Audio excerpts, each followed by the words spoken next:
오늘 우리가 온 목적이 뭐예요? 목적이 복 받으러 오셨는가? 예? 참여하러? 우리가 이제 불교는 부처님께서 복을 주고 안 주고 일하시는 게 아니고, 불교는 뭐를 말씀하시냐면 업을 말씀하시죠. 업. 업이라는 것은 무슨 뜻이에요? 업은 뭐냐면 착하게 살면 착한 업이 만들어지고, 나쁘게 살면 나쁜 업이 만들어진다고 해요. 그죠? 그러면 나쁜 업이 만들어지면 나쁜 결과를 받는 거고, 저 업을 많이 지으면 좋은 결과를 받는 거예요. 부처님이 해주시는 거예요? 나의 말과 몸으로 짓고 말로 짓고 의도로 짓는 그런 관점이 업이 만들어지는 결과로서 내가 지었기 때문에 거기에 맞는 결과를 받는 거라. 그러면 부처님께서는 어떤 분이에요? 그런 길을 착하게 살면 이런 결과가 되고, 나쁘게 살면 이런 결과를 받는다. 그 길을 바르게 안내해 주시는 분이 부처님이세요. 그러면 오늘 우리가 초하룻 날인데 이렇게 기도를 하는 건 뭐예요? 착한 업을 만들기 위해서, 그게 아니면 부처님 말씀을 듣고 가르침을 배우기 위해서 이렇게 오시고 기도를 하고 법문을 듣는 거예요. 그죠? 이게 이제 올바른 견해가 쓸 때, 불교에 대한 올바른 견해가 섰을 때 천상의 조건이 돼요. 천상의 조건. 올바르지 않는 견해는 천상에 태어난다는 건 쉽지 않다. 그렇기 때문에 그 내용에 대해서 이제 말씀드릴게요. 업이 바로 나의 주인이고, 업이 나의 주인이라고 해요. 부처님께서 가져갈 수 있는 것은, 우리가 가져갈 수 있는 것은 뭐를 가져갈 수 있느냐? 업뿐이 가져갈 수가 없어요. 죽으면 업만이 가져갈 수 있는 거지 다른 것은 가져갈 수가 없어요. 업이 나의 주인이라는 것은 내가 한 행동 따라 업을 받기 때문에 그런 식으로 부처님께서 말씀을 하신 거라. 그러면 착한 업을 많이 진 사람은 천상에도 태어날 수 있고 사람 몸을 받을 수 있고, 나쁜 업을 많이 진 사람은 축생의 몸이라든가 지옥의 몸이라든가 아기의 몸을 받겠죠. 나는 업의 상속자이고, 부처님 말씀이에요. 업이 바로 나의 주인이고 나는 업의 상속자다. 상속자다라는 거 뭐예요? 우리가 이런 밖에서는 상속이라는 것은 부모님의 재산을 받는다든가 이런 관점의 상속이잖아. 그러면 우리가 여기서 말하는 상속은 업을 받는다는 의미에서 이제 업을 받는다. 내 이 몸과 마음으로 지은 업을 죽으면, 살아서도 받고 죽어서도 그거 외에는 가져갈 수 있는 게 없다. 그래갖고 이제 상속자라고 이렇게 부처님께서 표현을 하셨어요. 업에서 태어나고, 그 다음에 업에서 태어난다고 해요. 업에서 태어난다고 하면 뭐예요? 착하게 업을 많이 지으면 선처에 태어날 거고, 나쁘게 업을 많이 지으면 악처에 태어날 거고. 그러면 해탈은 뭐예요? 우리가 착하게 살면 착한 업이 만들어지고, 나쁘게 살면 나쁜 업이 만들어져요. 그 다음에 그러면 뭐예요? 윤회를 하는 거잖아요. 그러면 우리가 그전에는 부처님이 세상에 나오시기 전에는 그런 이치를 몰랐어요. 그렇기 때문에 우리가 착하게 살든 나쁘게 살든 윤회에서 벗어날 수 있는 길이 없어요. 우리가 착한 행동을 하면 업이 돼. 나쁜 행동을 하면 나쁜 업이 되고. 그러면 업을 짓는다는 것은 뭐예요? 윤회에서 벗어날 수가 없다. 그게 이치요. 그런데 부처님이 이 세상에 오시면서 윤회에서 벗어나는 길을 가르쳐 주셨다. 그게 뭐예요? 어떤 걸 해야 윤회에서 벗어날 수가 있어요? 어떻게 돼야 윤회에서 벗어날 수가 있을까? 윤회에서 벗어나는 길은 탐진치의 소멸이 됐을 때 윤회에서 벗어난다. 왜 탐진치가 소멸되면 윤회에서 벗어나냐면 탐심이나 진심이나 어리석음은 업이 만들어져요. 그런데 그런 마음이 소멸됐을 때는 업이 만들어지지 않기 때문에 다음에는 어떤 존재로도 태어날 수가 없어요. 왜 태어날 수가 없어요? 업이 없기 때문에. 업이 없기 때문에 어떤 존재로도 태어날 수가 없다. 이게 해탈 열반이다. 그러니까 윤회에서 벗어났고 그것을 어떤 존재로도 올 수도 없어요. 천상에도 태어날 수도 없고 다른 어디에도 태어날 수가 없어요. 그게 업이 없기 때문에. 그게 해탈 열반이다. 우리가 천상에 태어나고 싶으면 올바른 견해와 올바른 견해라는 건 뭐냐면 불법성 삼부에 대한 올바른 이해로서 믿는 거. 그냥 나는 부처님을 믿어. 이것은 올바른 견해예요? 올바른 견해라고보다는 올바로 이해를 하고 믿어야지. 무조건 되고 믿음은 어리석음이다. 그거에 대한 확실한 믿음. 그 다음에 또 뭐냐면 오계를 확실히 지켰을 때 그것은 천상의 조건이에요. 부처님이 해주시는 게 아니고 내가 그런 행동과 믿음을 가졌기 때문에 그 결과적인 이치가 천상에 태어날 수밖에 없다. 우리가 봄에 기름진 밭에다가 씨앗을 심고 관리를 잘하면 추수될 때 되면 풍작이 돼갖고 추수를 할 수가 있잖아요. 그게 어떤 절대적인 사람이 풍작을 만드는 거예요. 내가 거기에 맞춰서 씨앗을 심고 관리를 잘하니까 결과로서 나타난 거지 어떤 절대적인 사람이 그 풍작을 만드는 건 아니다. 그러면 우리가 계율을 잘 지키고 부처님을 믿고 계율을 잘 지키니까 그 결과가 뭐예요? 천상에 태어난 거지 부처님이 천상으로 보내준 건 아니다. 이치가 그런 이치예요. 그렇기 때문에 다른 종교와 불교의 차이점은 그런 차이가 있어요. 다른 종교는 뭐예요? 절대적인 분이 모든 것을 창시했고 모든 것을 해준다는 개념이고 불교는 원인과 결과다. 착한 원인을 제공하면 거기에 맞는 결과로서 복을 받고 또 천상에도 태어나는 거지 부처님이 해주시는 게 아니고 내가 부처님 말씀대로 착하게 살고 부처님 말씀대로 계율을 지켰기 때문에 거기에 맞는 결과로서 천상에도 태어나고 복도 받고 부처님 말씀대로 올바로 하면 탐진치의 소멸도 성취할 수 있다. 이게 이제 불교적인 입장이에요. 업이 나의 권속이고 업이 나의 의지처이다. 업이 나의 의지처. 우리가 내가 세상에 살면서 아주 올바로 살고 계율을 잘 지키고 살았어. 그러면 마음이 행복할까요? 불안할까요? 행복하겠죠. 왜? 나는 세상을 살아가면서 떳떳하게 잘 살았어. 그러면 저 세상이 있다고 했을 때는 내가 잘 살았기 때문에 저 세상에 있으면 아마 천상에 태어날 거라는 걸 알기 때문에 죽음의 관점에서도 두렵지 않겠죠.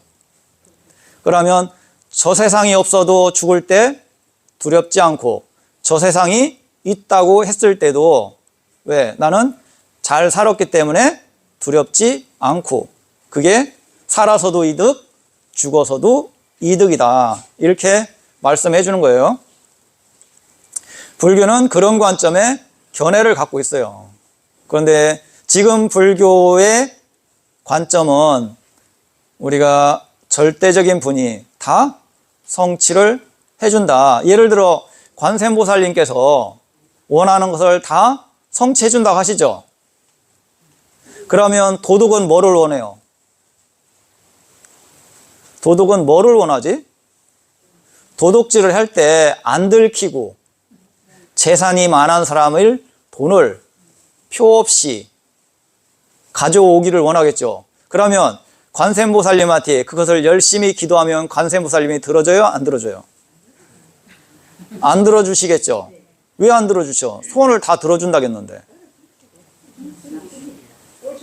옳지 않기 때문에 들어줄 것 같으면 다 해줄 수가 있는데 그런 것은 이치에 맞지가 않아요. 그런 관점은. 그러니까 그게 이제 그런 관점들은 우리가 종교로서 불교를 이해할 때는 조금 해당이 되지만 진리로서 이해할 때는 그런 부분들은 잘 생각을 해봐야 돼요. 그러고 이제 우리가 존재로서 태어난다 했을 때 여기서는 업으로 말씀을 하셨지만 또 이런 식으로 말씀한 게 있어요. 어떤 내용으로 말씀하셨냐면 업은 어떤 식으로 표현하시냐면 기름진 밭으로 표현하세요. 기름진 밭.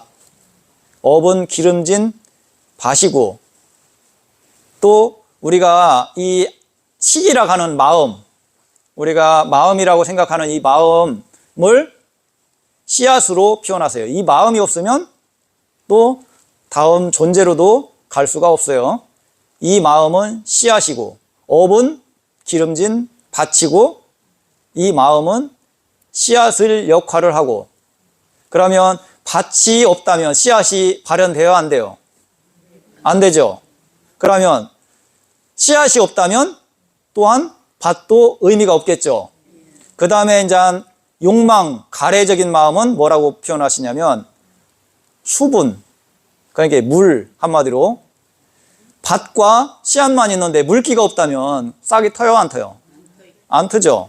그게 가래적인 마음이 습기, 수분을 말씀하세요. 그런 식으로 또 세 개로 이렇게 나눠서 말씀하시는 내용이 있고 그러면 가래가 소멸되면 발현돼요? 안 돼요? 수분이 없는데 어떻게 씨앗이 발현되겠어요? 암만 씨앗이 좋다고 해도 물을 공급해주지 않는다면 그것은 씨앗은 발현될 수가 없다. 세 가지 중에 한 가지라도 없다면 발현될 수가 없어요. 조건이 맞아야 발현돼요. 조건이 맞아야 다음 생으로 태어날 수가 있어요. 조건이 맞지 않으면 다음 생은 태어날 수가 없다. 그게 뭐예요? 탐진치가 소멸됐으면 조건이 맞지가 않기 때문에 어떤 존재로도 태어나지 않는다. 그러면 우리가 가래적인 마음이 많다면 그것은 업의 조건이고 그런 조건이 되기 때문에 좋은 세상에 태어나느냐 나쁜 세상에 태어나느냐 그게 이치라. 우리가 그걸 모르니까 우리가 여기에 공기가 있다는 걸 어떻게 알아요? 숨을 쉬니까? 그러면 우리가 1000년, 2000년 전에도 공기가 있다는 걸 알았을까? 그 사람들이 공기에 대해서 이해를 했어요? 어떻게 할 수가 있어요? 공기를 볼 수도 없는데. 과학에서 공기가 있다고 하니까 우리가 그런 것을 계속 듣다 보니까 믿음이 생긴 거라. 그죠? 우리가 봐갖고 믿음이 생긴 게 아니고 계속 과학에서, TV에서, 언론에서 계속 공기가 있다고 말을 하니까 당연히 있다고 생각하는 거예요. 그죠? 그리고 또 예전에는 이 땅이 둥글다고 생각했어요? 우리가 둥글다고 보기 때문에 둥글다고 생각하는가? 많은 정보가 들어왔기 때문에 이 지구가 둥글다고 생각하는 거예요. 그죠? 우리가 이 몸과 마음을 올바른 견해로 이해하고 계속 그런 관점으로 생각했을 때 올바른 견해가 서는 거지, 단순히 부처님이 알아서 다 해주실 거야, 이것은 종교적으로 불교를 이해하기 때문에 그것은 올바른 견해가 서지 않는다. 올바로 이해를 하고 그런 관점으로 이 몸과 마음을 관찰했을 때 그런 견해가 확립돼 갖고 천상에도 태어날 수 있고 부처님께서 말씀하시는 열반도 성취할 수 있는 거지, 그냥 단순히 기도만 해갖고 복만 져갖고는 안 된다. 복을 지면은 선업이 돼갖고 선처도 태어날 수 있고 또 복도 받을 수 있고, 이런 건 관점에 원인을 제공한 거지. 그죠? 그렇기 때문에 그런 부분을 우리가 잘 사유를 하고 생각을 해봐야 되지, 그냥 단순히 아유 나는 불교를 믿어, 부처님한테 초하루 때 기도를 했으니까 부처님이 알아서 복을 주실 거야, 이것은 올바른 진리적인 견해는 좀 차이가 있다. 그러면 우리가 절을 다니면 좀 진리적으로 불교를 올바로 이해하고 접근했을 때 사람들이 불교를 올바로 이해하고, 아, 불교는 이런 점이 다른 종교하고 틀리구나, 저분들은 불교를 올바로 이해하고 계율을 잘 지키고 착하게 살구나, 나도 불교를 믿어야지, 이런 마음이 일어나겠죠. 예, 그렇게 올바른 관점으로 이해하고 올바른 관점으로 행동을 했을 때 자제분들이라든가 친구분들이, 아, 저 사람은 불교를 믿으니까 우리보단 좀 뭔가 틀리네, 나도 불교를 믿어볼까? 자제분들도 뭐예요? 엄마가 불교를 믿으니까 다른 사람하고 좀 틀린 행동을 하시구나, 나도 불교를 믿어야지, 이런 마음이 일어나겠죠. 그냥 단순히 엄마가 절에 가갖고 절하고 또 시주하고 가정은 잘 크게 챙기지 않고 이렇다면 자제분들이 불교를 믿으려고 하겠어요? 좀 거부감이 생기겠지. 엄마는 매일 절에 가갖고 돈만 갖다 주고 와, 이렇다면 요새 젊은 분들은 안 믿어. 그죠? 합당했을 때, 아, 불교를 믿으니까 다른 사람하고 틀리구나, 그러고 항상 말씀하시는 게 합당한 말씀을 하시구나, 나도 불교에 좀 더 관심을 갖고 알아볼까, 이런 마음이 일어나지. 그러고 한 말씀 한 말씀 할 때 귀 기울여서 들을 생각을 하지, 매일 믿어라, 뭐 해라 이라면 뭐예요? 잔소리라고 생각해갖고 안 들어, 관심도 없고.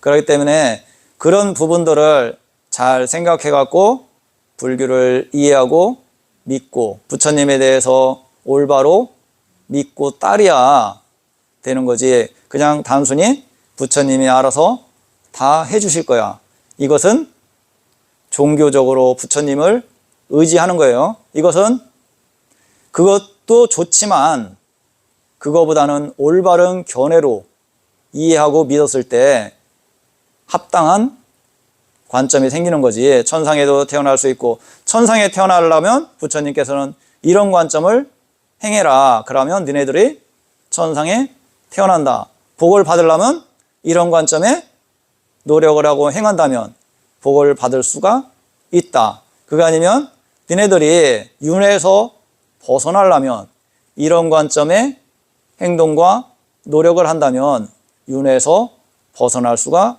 있다. 너네들이 살생을 하고 도둑질을 하고 나쁜 짓을 많이 한다면 그 결과가 나쁜데 태어나는 거다. 부처님은 이런 진리에 대해서 말씀해 주시는 거지, 부처님이 그래, 너 나를 열심히 염했으니까 내가 복을 줄게, 너는 나를 열심히 염하지 않았으니까 복을 안 줄게, 이것은 대자 대비하신 분의 행동이 아니잖아요. 그죠? 그런 부분을 잘들 생각해 보시고, 그런 관점에 궁금한 게 있으면 질문도 해주시면 돼요. 아셨습니까? 예, 오늘은 이 정도로만 초하루 본문을 마치겠습니다. 오늘